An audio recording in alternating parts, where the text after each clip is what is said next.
नमस्कार, आप देख रहे हैं इंडिया न्यूज मध्य प्रदेश छत्तीसगढ़। वक्त हो गया है बड़ी बहस मध्य प्रदेश का। मैं हूं आपके साथ पराग गुप्ता। दरअसल मध्य प्रदेश के सीएम शिवराज सिंह चौहान नए साल में एक्शन में हैं और सीएम ने सोमवार को मंत्रियों और अधिकारियों की बैठक ली। इस बैठक में प्रदेश में सरकार की चलाई जा रही योजनाओं, विकास कार्यों और रोजगार को लेकर चर्चा हुई। इस मौके पर सीएम ने मंत्रियों से अधिकारियों के साथ समन्वय बनाते हुए जनता से फीडबैक लेने के निर्देश दिए। दरअसल प्रदेश में इस साल विधानसभा चुनाव होने हैं और इसे लेकर सीएम शिवराज सिंह चौहान ने तैयारियां शुरू कर दी हैं। इसको लेकर इसके लिए कल मंत्रियों और अधिकारियों की बैठक बुलाई थी। इस बैठक में 2023 के रोड मैप को लेकर महत्वपूर्ण चर्चा हुई। बैठक में सरकार की चल रही योजनाओं और कार्य को जनता के सामने रखने पर चर्चा हुई। नए साल की पहली बैठक में सीएम ने कहा, विजन और मिशन के साथ कार्य करें, प्रदेश की जनता का भविष्य बदलने के लिए तेजी से जुट जाएं। प्रदेश की सरकार के पास 275 दिन बचे हैं, इसमें से 175 दिन काम करने यानी कि लक्ष्य हासिल करने के लिए हमारे पास हैं। विजन और मिशन के साथ मंत्री अधिकारी जुट जाएं। साथ ही कहा कि प्रवासी भारतीय दिवस, ग्लोबल इन्वेस्टर समिट, खेलो इंडिया यूथ गेम्स में सबकी महत्वपूर्ण भूमिका रहे। प्रदेश में निवेश बढ़ाने के लिए हर संभव प्रयास करें जिससे अधिकतम लोग निवेश करें। खेलो इंडिया यूथ गेम्स के लिए प्रदेश में खेलमय वातावरण बने। G20 के माध्यम से प्रदेश की बेहतर ब्रांडिंग हो। जीरो डिफेक्ट मैक्सिमम इफेक्ट वाले आयोजन होने चाहिए। विभाग के मंत्री और प्रशासनिक अधिकारी इस पर ध्यान दें। बीजेपी 1 फरवरी से 15 फरवरी तक प्रदेश में विकास यात्रा निकाल रही है। हालांकि कांग्रेस को बीजेपी की मेहनत पर शक है। कांग्रेस से दिखावे की मेहनत करार देते हुए अपनी ही जीत के दावे कर रही है। मध्य प्रदेश के विधानसभा चुनावों में अब सिर्फ कुछ ही महीने बाकी हैं। ऐसे में दोनों ही दल अपनी अपनी सियासी जमावट में जुटे हुए हैं, लेकिन देखना ही होगा कि किसकी जमावट चुनाव में काम आती है।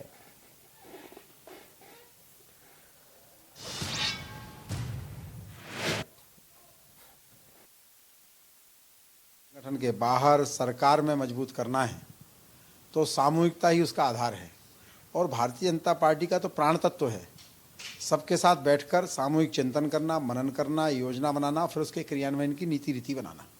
इसलिए सरकार में भी बैठकें होती हैं, मंत्री अच्छा परफॉर्म कर सकें, अधिकारी में कसावट रहे, इसलिए सरकार भी बैठक करती है माननीय मुख्यमंत्री जी के नेतृत्व में।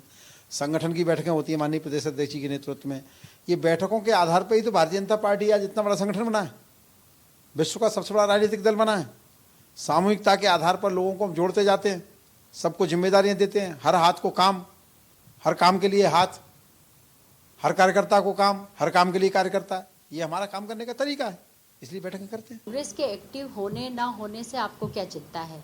चिंता इनकी यही बढ़ चुकी है कि मध्य प्रदेश में फिर कमलनाथ जी आ रहे हैं, नए साल में नई सरकार बन रही है और हम सरकार बनाने जा रहे हैं। माननीय राहुल गांधी जी ने भी स्पष्ट कर दिया है कि किस तरीके से उन्होंने मध्य प्रदेश का भारत जोड़ो यात्रा के दौरान माहौल देखा है। अब भारतीय जनता पार्टी डरी हुई है, इसलिए ज़्यादा मीटिंग्स कर रही है, ज़्यादा अपने नेताओं को टारगेट कर रही है। उन्हें टारगेट दिया हुआ है कि 5-5 लोगों को जोड़े, फॉलोअर्स बनाए। तो भारतीय जनता पार्टी को इतनी मेहनत क्यों करना पड़ रही है, जबकि 18 सालों से इनकी सरकार है। इन्होंने ऐसे कोई विकास कार्य नहीं किए हैं। जो भी कार्य किए हैं उसमें भ्रष्टाचार किया है, गबन किया है, घोटाले किए हैं, कमीशनखोरी की है, हर योजनाओं में भ्रष्टाचार है। तो इन्हें ज़्यादा मेहनत करना पड़ रही है। मध्य प्रदेश की जनता ने माननीय कमलनाथ जी का 15 माह का कार्यकाल देखा है और वो जानते हैं कि यदि कमलनाथ जी दोबारा मध्य प्रदेश के मुख्यमंत्री बनते हैं तो मध्य प्रदेश की आर्थिक गतिविधि बढ़ेगी, रोजगार मिलेगा, महंगाई कम होगी। और जिस तरीके से भारतीय जनता पार्टी भ्रम में डालकर प्रदेश की जनता को हर वक्त धोखा देने का काम कर रही है, वो धोखा नहीं मिलेगा। इसलिए मध्य प्रदेश की जनता का विश्वास कांग्रेस पार्टी पर है, माननीय कमलनाथ जी पर है। माननीय ने सभी को कहा, अर्जेंट काम और इम्पोर्टेंट काम दोनों को विभाजित करें। अर्जेंट से मतलब कभी कभी जैसे कोरोना आया, अर्जेंट काम था, बाकी काम रोकना पड़े। इम्पोर्टेंट काम जो हम करते हैं वो अब जनवरी मास के ही 4 प्रमुख काम हैं जिसमें हमारे मध्य प्रदेश की छवि ग्लोबल स्तर पर बनेगी। ग्लोबल इन्वेस्टर समिति,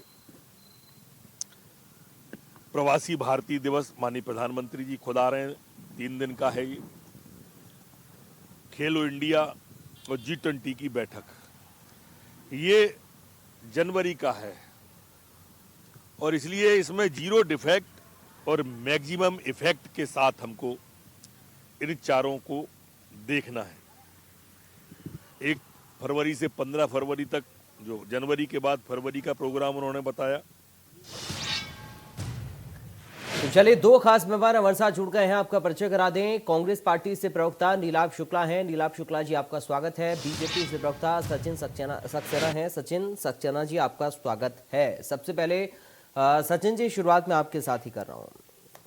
2023 की तैयारी के लिए क्या क्या काम पार्टी कर रही है आपकी? किस तरीके से आप लोग अपनी रणनीति और रोड मैप को तैयार कर रहे हैं? देखिए पराग जी, भारतीय जनता पार्टी में बैठक एक सतत चलने वाली प्रक्रिया है। इसमें कुछ भी नया नहीं रहता है। इसी बैठक के आधार पर भारतीय जनता पार्टी जो विश्व की सबसे बड़ी पार्टी बनी हुई है, और जो बैठक में जो कार्य योजना तैयार होती है उसका धरातल पर क्रियान्वयन हम उन कार्यकर्ताओं की मदद से करते हैं, जो कि जिनके साथ हम लोग बैठ के करते हैं। और उद्देश्य सबका एक रहता है कि जो व्यक्ति है जिस तक लाभ पहुंचना है उस तक लाभ मूल रूप में पहुंच सके। केंद्र सरकार की योजना, राज्य सरकार की योजना है, उनका लाभ उस व्यक्ति तक पहुंच सके जो जिसको लाभ की आवश्यकता है। तो ऐसे लोगों को हम बार बार चिन्हित करते हैं। ऐसे लोगों तक अगर कोई छूटता है तो उसको अगली बार में लाभ देने का प्रयास करते हैं। ऐसे कैंप भी लगाते हैं। आप देखिए, भारतीय जनता पार्टी एकमात्र ऐसा राजनीतिक दल है जिसके जनप्रतिनिधि अपना रिपोर्ट कार्ड प्रस्तुत करते हैं। 100 दिन का रिपोर्ट कार्ड प्रस्तुत होता है, 1 वर्ष का, 2 वर्ष का, 4 वर्ष का, पूरे कार्यकाल का रिपोर्ट कार्ड प्रस्तुत होता है। इसके अलावा मैंने तो कोई अन्य ऐसा राजनीतिक संगठन नहीं देखा जो अपने जनप्रतिनिधियों का रिपोर्ट कार्ड प्रस्तुत करता हो। और रिपोर्ट कार्ड प्रस्तुत करने के साथ साथ वहां पे विभिन्न जो योजनाएं रहती है, जिन विभागों की योजना रहती है, उनके कैंप भी वहां पे लगते हैं, ताकि व्यक्ति जब वहां पे आता है तो उसको सतत उसकी जानकारी प्राप्त हो सके। उसका अगर आवश्यकता पड़े तो उसको वहीं के उसको लाभ भी प्राप्त हो सके। उस दिशा में भारतीय जनता पार्टी कार्य सतत चलते हैं। भारतीय जनता पार्टी कभी भी चुनाव की दृष्टि से कोई कार्य नहीं करती है। और आप देखिए, संजीदगी देखिए आप जरा। अभी आप ही की उसमें ब्रीफिंग देख रहा था, उसमें मैंने देखा कि 275 दिन जो बचे हैं उसमें से 175 दिन हमें कार्य करने के लिए मिल रहे हैं। मतलब आप देखिए संजीदगी, गंभीरता देखिए कि जनता के लिए हम अधिक से अधिक कार्य कर सके, उसकी कितनी बारीकी से विवेचना की जा रही है कि हमारे पास 175 दिन मात्र शेष है। हम जनता को कितना लाभान्वित कर सकते हैं, हमें उस दिशा में कार्य करना चाहिए। हम सबको अब अपने अपने क्षेत्र में कार्य करना चाहिए। और अभी आपने जिक्र करा कि विकास यात्रा एक भारतीय जनता पार्टी के विधायकों द्वारा निकाली जा रही है अपने अपने विधानसभा क्षेत्र में, जो 1 फरवरी से 15 फरवरी तक की रहेगी। उसमें अधिक से अधिक लोग जो छूट गए हैं, भूमि पूजन के कार्य भी उसमें होंगे, लोकार्पण के कार्य भी उसमें होंगे। जिन लोगों को योजनाओं के लाभ नहीं मिल पाए हैं, उन लोगों को योजनाओं के लाभ कैसे मिले उसकी पूरी कार्यसूची उसमें तैयार होगी। कार्यकर्ताओं को साथ में लेके लोगों के बीच में जाएंगे। तो ऐसे अनेकों अनेक कार्य जनता के बीच में भारतीय जनता पार्टी सतत रूप से करती आ रही है, जिनका की लाभ जनता को प्राप्त हो रहा है। और इसीलिए जनता का विश्वास भारतीय जनता पार्टी के ऊपर हमेशा बना हुआ है। वो हमने अभी उपचुनाव जो हुए थे उनमें भी देखा है, उसके बाद अभी जो 4 चुनाव हुए वहां पे भी आपने और हमने इसको देखा है। तो कहीं ना कहीं भारतीय जनता पार्टी जो है वो जनता के बीच बनी रहने वाली पार्टी है, जनता के साथ खड़े रहने वाली पार्टी है, उनके सुख दुख में खड़े रहने वाली पार्टी है, और उनके लिए ही कार्य करने वाली पार्टी है। ठीक है, नीलाभ शुक्ला जी, कांग्रेस पार्टी की तैयारी क्या है सर? क्योंकि आत्मविश्वास कांग्रेस के नेताओं में हम देख रहे हैं इस बार, और बेहतर तरीके से चुनाव पार्टी लड़ेगी, ये लगातार आपके नेता कह रहे हैं। एक बार फिर से कमलनाथ जी मुख्यमंत्री बनेंगे, ये भी आपके नेता को मैंने कहते हुए सुना। लेकिन रोड मैप आप लोगों का क्या है? देखिए, हमारा रोड मैप तो हम मेरे अपने भाजपा मित्र की बात का जवाब दे दूं। 175 दिन बचे हैं, इनकी नींद अब खुली है। अब घबराहट और छटपटाहट का माहौल है। ऐसा कि जब दिया बुझता है ना तो बहुत ज्यादा फड़फड़ाता है आखिरी अंतिम समय। अब इन्हें लग रहा है क्या, जिसे ये बोल रहे हैं, एक बार पूरी कर लें बात। ये जैसे बोलते हैं हमारे मंत्री रिपोर्ट कार्ड आ रही है। देख क्या होता है, अमूमन क्या होता है, जो विद्यार्थी हर टेस्ट में फेल हो जाता है, 6 माह में फेल हो जाता है, जब मुख्य परीक्षा आती है उससे अपना परिणाम पता रहता है, तो क्या मेरा परिणाम क्या होने वाला, तो बहुत उछल कूद मचाता है। ऐसा प्रयास करता है, ऐसा बताता है मैं खूब पढ़ाई कर रहा हूँ, पता नहीं क्या कर दूंगा, ये उसे अपना परिणाम अंदर से पता रहता है। यही इनके मंत्रियों की और शिवराज जी की स्थिति अभी इस समय हो रही है। क्योंकि इनका रिपोर्ट कार्ड तो नगरीय निकाय चुनाव में ही आ गया था, तब इन्हें लग गया था कि हमारी सत्ता जाएगी। तो सत्ता इन्होंने षड्यंत्र पूर्वक खरीद फरोख्त करके हथियाई थी। कई चुनाव में जनता ने जनाधार नहीं दिया था, उसके उपचुनाव भी तिकड़मबाजी करके जीत गए। इन्हें पता था कि हमारे नीचे अब हम चुनाव जीत नहीं पाएंगे। नगरीय निकाय चुनाव इनको आईना दिखा दिया था। तो जब इनके पास एक ही एजेंडा था, हिंदू मुस्लिम, जब राहुल जी की यात्रा प्रदेश से गुजरी, तो जब जन समुदाय, अपार जन समुदाय इन्होंने देखा, तो इनका हिंदू मुस्लिम वाला एजेंडा, जो नफरत फैलाव का एजेंडा, वो भी खत्म हो गया। उसका प्रभाव भी अब नहीं पड़ने वाला। इतने छटपटाहट है, घबराहट है, इनका सत्ता अब जाने वाली है। अंतिम समय ये दिया फड़फड़ा रहा है, ये सत्यता तो ये है। तो ये अब ये कर रहे हैं ढोंग। सत्यता तो ये है, शिवराज जी की जब इनकी सरकार थी, पूरा सत्ता सुख मंत्री भोग रहे, किसी ने कोई काम नहीं किया। आप किसी की रिपोर्ट का उठा के देखिए, आकंठ भ्रष्टाचार में डूबे हुए, जो योजनाएं थी उनकी बंदरबाट इन्होंने करी, योजनाओं का जो हितग्राहियों तक नहीं पहुंचे, इन्होंने सिर्फ इवेंट किए। अब इन्हें मालूम पड़ा कि मात्र एक, मेरे भाजपा के मित्र ने कहा कि 175 दिन बचे, अब नींद खुली, अब सत्ता जा रही, सरकार जा रही, छटपटाहट में अब ब्यूरोक्रेसी पूरे प्रदेश पर हावी है। अब मंच पे जाके ब्यूरोक्रेसी को डरा रहे हैं, छोटे मोटे अधिकारियों को सस्पेंड कर रहे हैं। अरे ब्यूरोक्रेसी को प्रश्रय तो आपने ही दिया, आपने तो उनसे चुनाव में नाजायज काम करवाए, आपने तो कहा कि हमारे इशारे पर चलो। अब ब्यूरोक्रेसी बेलगाम हो गई, आपके मंत्रियों तक की नहीं सुन रही है, आपके हाथ में प्रदेश संभल नहीं रहा है। ये थे, अब ये नया इवेंट देख रहे हैं, ये इवेंट कर रहे हैं, बड़ा बिजनेस समिट कर रहे हैं। देखिए हालत ये, पहले भी इन्होंने समिट की थी, इन्वेस्टर समिट की थी, उसमें भी कई एमओयू साइन हुए, तो उसका परिणाम क्या हुआ? नतीजा सिफर। उसका ये ब्यौरा कोई नहीं देते। पहले कई कंपनी आई थी, उनके एमओयू का क्या हुआ, वो क्यों नहीं उन्होंने करा, क्यों नहीं? अभी भी जो अभी कंपनी आ रही है, क्यों नहीं यहाँ पे आएगी, इवेंट करेंगे, करोड़ों रुपया जनता का फूकेंगे? आपके पास इंफ्रास्ट्रक्चर नहीं है प्रदेश में कि निवेशक आकर्षित हो। सबसे बड़ी बात यह है, आपके यहाँ ब्यूरोक्रेसी हावी है, आपने जमाने भर के टैक्स लाद रखे हैं, आपकी पार्टी की चंदाखोरी है, प्रदेश में अपराध का माहौल है, तो कुल मिला के यहाँ पर निवेशक आकर्षित नहीं होते। आप एक इवेंट कर रहे हैं, करोड़ों रुपया जनता का फूक रहे हैं, इसका नतीजा भी पिछले इवेंट की तरह सिफर होने वाला है। एक छोटा उदाहरण आपको मैं देता हूँ, इंदौर में एक मॉल खुला है, फोनिक्स करके, वो मॉल खुला है, तो एक मॉल आया है, पूरे इंदौर का ट्रैफिक अस्त व्यस्त हो गया। हालात है कि बाईपास पे घंटों जाम लगा रहता है। तो स्थानीय प्रशासन ने आदेश दिया कि शनिवार और रविवार की शाम को मॉल को 8 बजे बंद कर दिया जाए। देखिए, तो तुगलकी फरमान, एक मॉल खुलता है, वो आप संभाल नहीं पाते, पूरी व्यवस्थाएं चरमरा जाती है, ट्रैफिक व्यवस्था ध्वस्त हो जाती है, और आप बड़ी बड़ी कंपनियों को बुलाने का दावा करते हैं। मतलब आपका इंफ्रास्ट्रक्चर कितना खराब है, कैसे निवेशक आपके पास आए? आप एक छोटे से मॉल ने आपकी व्यवस्था की पोल खोल के रख दी। इंदौर शहर की बात बता रहा हूं मैं, और आप यहाँ बड़ी बड़ी बातें कर, बड़ी बड़ी कंपनियों को बुला रहे हैं, तो उनके लिए आपका क्या व्यवस्था है? ये सबसे बड़ा सवाल है। चलिए सचिन जी जवाब देना चाह रहे हैं, बोलिए सर। देखिए पराग जी, जिस हिसाब से इन्होंने कहा, तो शायद उन्होंने मेरी बात पूरी सुनी नहीं, नीलाभ भाई ने। मैंने बहुत स्पष्ट कहा था कि कितनी बारीकी से विवेचना की जाती है और कितना माइन्यूटली सोचा जाता है। संजीदगी आप देखिए, गंभीरता आप देखिए कि हमारे पास अब 150, अभी तक हमने जो करा वो तो हमने करा ही अपनी जगह, लेकिन अब हमारे पास 175 दिन बचते। जो एग्जाम भी बच्चा जब पढ़ता है ना, पूरा साल पढ़ता है बच्चा एग्जाम में, लेकिन उसके बावजूद भी वो आखिरी के 5 दिन 7 दिन महीने भर वो इतना उसको रिविजन करता है बिल्कुल बैठ के फ्रिक्वेंटली, क्योंकि वो चाहता है कि मुझसे कुछ छूट नहीं जाए, कोई बच नहीं जाए, किसी को लाभ शेष नहीं रह जाए। भारतीय जनता पार्टी अगर 175 दिन की बात कर रही है, तो 175 दिन में कोई भी व्यक्ति छूट ना जाए, जो बाकी रह रहे हैं उन तक भी वो योजनाएं पहुंच सके, उस दिशा में कार्य कर रहे हैं। लेकिन कांग्रेस के समझ के बाहर के, कांग्रेस में राहुल गांधी को स्क्रिप्ट लिख के दे दी जाती है और वो पढ़ लेते हैं, वही कहीं ना कहीं नीचे परंपरा चली आ रही है। वही हमारे भाई नीलाभ शुक्ला जी भी उतनी ही बात को समझ पाए जितना वो समझना चाह रहे थे।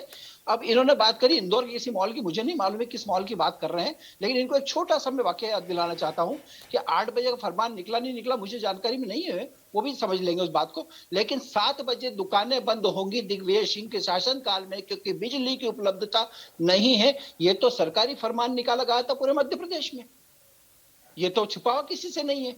तो आपसे उस वक्त बिजली की समस्या हल नहीं हो रही थी, आज आप यहाँ 8 बजे के फरमान की आप बात कर रहे हैं, वो भी इंदौर के किसी एक मॉल के लिए, जिसकी जानकारी है भी नहीं मुझे, तो वो भी नहीं है कंफर्म की क्या बात है क्या नहीं। लेकिन फिर भी मैं आपको बताना चाह रहा हूँ कि एक बार निगाह उस पर मारिए कि 7 बजे आप फरमान निकाल के आप बिजली की आप टोटल दुकानें बंद करना चाह रहे थे कि बिजली की उपलब्धता आपके पास नहीं थी। वास्तव में पराग जी, कांग्रेस का जो स्ट्रक्चर जो है वो बचा नहीं है, पूरा ध्वस्त हो चुका है। ना केंद्र में इनके नेता है, ना राज्य में इनके नेता है, और ना इनके धरातल पे इनके कार्यकर्ता कार्य कर पा रहे हैं। आज ये बात कर रहे हैं कि हाथ से हाथ जोड़ो मिलाओ अभियान इन्होंने चलाया, तो निश्चित रूप से कहीं ना कहीं हाथ से हाथ मिलाने की आवश्यकता अगर किसी को है तो कांग्रेस में आपस में नेताओं को एक दूसरे से हाथ मिलाने की आवश्यकता है। जबकि जहां पे गोविंद सिंह जी, कमलनाथ जी, दिग्विजय सिंह जी, अरुण यादव जी, ये सब आपस में हाथ से हाथ मिला लेंगे तो शायद कांग्रेस का हाथ से हाथ मिलाओ अभियान पूरा हो जाएगा। लेकिन मैं आपको दावे से लिख के देता हूं कि वो कार्य भी ये लोग नहीं कर पाएंगे, क्योंकि इनकी अपनी जो लड़ाई है ना, संप्रभुता की जो लड़ाई है, वो लड़ाई गुटबाजी सबके सामने नजर आती है। इनके 2 नेता हैं, कमलनाथ जी और दिग्विजय सिंह जी, जो प्रदेश कार्यालय में एक ही दरवाजे से अंदर नहीं जाते हैं, एक दूसरे दरवाजे से जाता है, एक दूसरे दरवाजे से जाता है। तो कुल मिला के कांग्रेस की ये स्थिति है, इनके पास कार्यकर्ता नहीं है। इसलिए भारतीय जनता पार्टी की जो बैठकें हैं, भारतीय जनता पार्टी की जो कार्य योजना है, उसमें हमेशा प्रश्न चिन्ह लगाने का कार्य करते हैं। इनकी एक्चुअली अंदर की जो पीड़ा है, करांज है, जो इस प्रकार बाहर निकलती क्या रही, इनके तो कार्यकर्ता बूथ स्तर तक कार्य कर रहे हैं, और अभी हमारे कार्यकर्ता जिस प्रकार से कार्य कर रहा है, हमारा आईटी सेल में 65,000 जो बूथ है उस पर साइबर योद्धा के नाम से हम लोग दो कार्यकर्ता उस पर नियुक्त कर रहे हैं। 1,30,000 कार्यकर्ता जो 65,000 बूथ पे कार्य करेंगे, तो वो तो सीधे सीधे सोशल मीडिया का कार्य करने वाले हैं। तो इनको कहीं ना कहीं डर है, भय है कि इनके पास कार्यकर्ताओं की इतनी बड़ी फौज है, इतनी बड़ी ये पार्टी है, और हमारे पास कार्यकर्ताओं के नाम पे कुछ भी नहीं, क्योंकि इनके तो नेता ही नेता हैं जो भी हैं, इनके कार्यकर्ता इनके पास में है नहीं। तो ये कहीं ना कहीं जिस प्रकार की इनके एक डर है, वो निकल के बाहर सामने आता है, और कहीं भारतीय जनता पार्टी के जो क्रियाकलाप जो है, जो कार्य है, उस पर प्रश्न लगाने कार्य करते लेकिन हैं। राहुल जनता गांधी इनको को सर समय समय पे जवाब देती है। इतना कमतर आप लोग क्यों आंक रहे हैं? भारत जोड़ो यात्रा में इतनी जो बड़ी तादाद उनके समर्थकों की है या कार्यकर्ता हैं, पार्टी के नेता हैं, वो कहां से आ रहे हैं? देखिए क्या है पराग भाई, मुझे नहीं लगता कि उनको ज्यादातर कोई भी आंकता होगा पूरे देश में। मेरे हिसाब से उसको अन्यथा न ले, सबसे अक्षम नेतृत्व अगर कहीं है तो राहुल गांधी जी का है। और वो क्यों है वो भी मैं आपको बता देता हूं। उनकी अध्यक्षता में 49 चुनाव कांग्रेस पार्टी लड़ती है, जिसमें 42 चुनाव में हार मिलती है।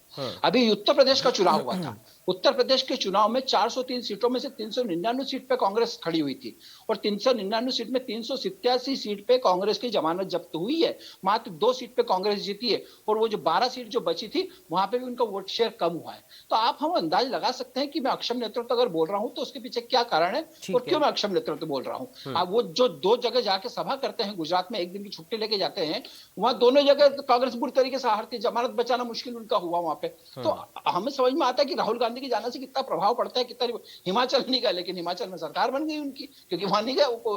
तो राहुल गांधी जी की क्या स्थिति है वो सब है, और मैं अकेला उनको गंभीरता से वाला मैटर नहीं है, उसको उनको कोई भी गंभीरता से नहीं लेता है। नीलाभ जो शुक्ला व्यक्ति कंडोलेंस का मैसेज, जो जी। व्यक्ति कंडोलेंस का मैसेज भी मोबाइल में से देख के लिखते हैं, तो उनको कौन गंभीरता से लेगा? साहब बताइए आप मुझे। अब शुक्ला जी थोड़ा समझते हैं उनके नेतृत्व। नीलाभ शुक्ला जी, अब देखिए सचिन जी कह रहे हैं कि राहुल गांधी जहां जहां जाते हैं वो चुनाव हरवा कर आपको आते हैं, हिमाचल नहीं गए तो आप लोगों की वहां सरकार बन गई है।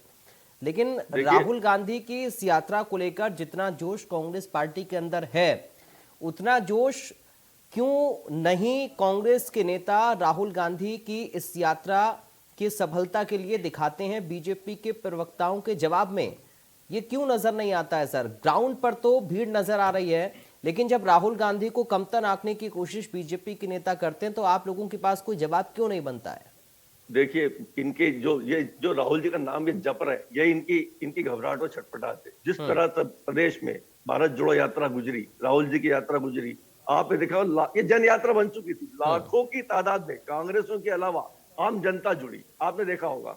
ये भारतीय जनता पार्टी की छटपटाहट है। ये तो एक तरह का कहना चाहिए कि भारतीय जनता पार्टी की नेताओं के साफ सूंघे चेहरे पे, हवैया उड़ रही इनके चेहरे पे, ये हो क्या रहा है। इनका एक ही एजेंडा था, हिंदू मुस्लिम करो। वो एजेंडा पूरी तरह राहुल जी ने फेल कर दिया है। राहुल जी की बात अब आज एक गांव सड़क पे आने लगी है। ये हर बात को अपने इवेंट बनाए घुमाते थे। इनके मीडिया सेल, इनके आईटी मीडिया सेल के मुंह में दही जम गया है। कहीं चुप्पी चाहिए, कुछ भी उनके बारे में जो पहले मीम बनाते थे, ये सब उनका बंद कर दिया है। कि लोगों को पता लगा राहुल जी क्या चीज है, क्या व्यक्तित्व है, ये लोगों को मालूम पड़ा है। भारतीय जनता पार्टी बातें करती गुटबाजी की। साहब, गुटबाजी आपकी पार्टी में इस कदर है। आपको बता, सिंधिया गुट की बात मैं करता हूँ, आप इस भुलावे में न रहे कि सिंधिया गुट भारतीय जनता पार्टी में, सिंधिया गुट एक अलग तरह की गैंग है। वो गुट अब सिंधिया गुट ही है। वो जिस पार्टी में रहेगा सिंधिया का ही रहेगा। कांग्रेस में था वो भी सिंधिया के थे, हमारे यहाँ से हमारे तो गुटबाजी पूरी तरह खत्म हो गई। वो गुटबाजी आपके यहाँ पे आ गई। वो मंत्री जो बने या जो संगठन में आए वो सिर्फ सिंधिया जी के ही। सिंधिया जी कल से किसी तीसरी पार्टी में पूरी टीम वहां चली जाएगी। तो ये दिमाग से आप बात निकाल दें। आपके प्रभारी मंत्रियों ने कहा है कि हमारे कार्यकर्ता ठगा रहे, आहत हो रहे क्योंकि उनका हक मारा गया है। आपने जोड़ तोड़ करके षड्यंत्र पूर्वक खरीद। आप नीलाभ जी क्या कहना चाह रहे हैं कि एक पैरेलल नेतृत्व चल रहा है क्या? निश्चित रूप से ये पैरेलल नेतृत्व चल रहा है सिंधिया जी का, और उसकी टीम चल रही। अगर सिंधिया जी कल से XYZ पार्टी में जाते तो वो पूरी टीम वहां चली जाएगी। ये किसी के सके नहीं है। भारतीय जनता पार्टी से बुलावे में ना रहे, और ये भारतीय जनता पार्टी अच्छे जान रही है क्योंकि कमिटमेंट के तहत एक उसके तहत उन्हें पद दिए गए, उन्हें मंत्री पद दिए गए, उन्हें टिकट दिए गए। ये इनके अंदर ही छटपटाहट है, ये ठीक गुट है। पूरी तरह से हावी है। और इनके मंत्री, उनकी रिपोर्ट कार्ड सब जगह से फेलिवर आ रही है, ठीक लेकिन है। उन्हें फिर चुनाव लड़ाना है। ठीक है। तो ये इनके आपसी गुटबाजी ठीक है, चरम पर है। अच्छा, इनके ठीक है। आपसी सिरमुटापन भी है। ठीक है, चलिए एक फाइनल और बहुत संक्षेप में सचिन जी कमेंट चाहूंगा, उसके बाद मैं नीलाभ जी आपसे भी लूंगा। बहुत संक्षेप में सचिन जी।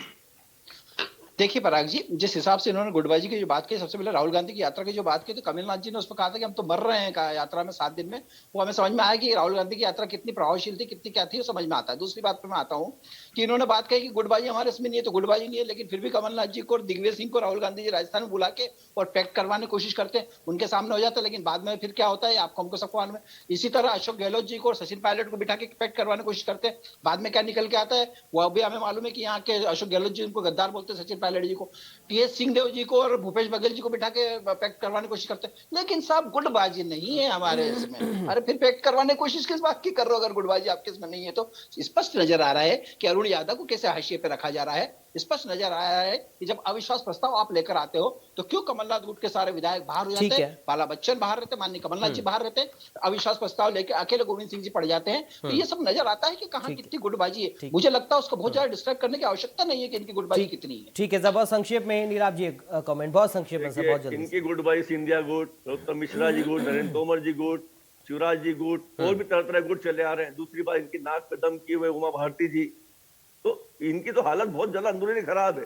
इनका जो संगठन है अंदर ही अंदर बहुत ही कहना चाहिए कि आहत हो रहा है सिंधिया गुट को लेकर। ये सत्यता बता रहा हूँ आपको मैं। अभी भी टिकट बंटवारा होगा तो बंदरबाट होगी उनके लोगों को। चलिए इंतजार रहेगा, इसका इंतजार रहेगा। आज वक्त इतनी इजाजत दे रहा, बहुत शुक्रिया आप दोनों का आज हमारे साथ बड़ी बहस में शामिल होने के लिए। तो तैयारी दोनों ही दल कर रहे हैं, लेकिन किस तरह जमीन पर धरातल पर मजबूत स्थिति में दोनों दल नजर आते हैं। चूंकि अब ज्यादा वक्त चुनाव को नहीं है, बहुत कम वक्त बचा है, इसका इशारा मुख्यमंत्री शिवराज सिंह चौहान भी अपने पार्टी के नेता और कार्यकर्ताओं को दे चुके हैं। फिलहाल दीजिए इजाजत, नमस्कार।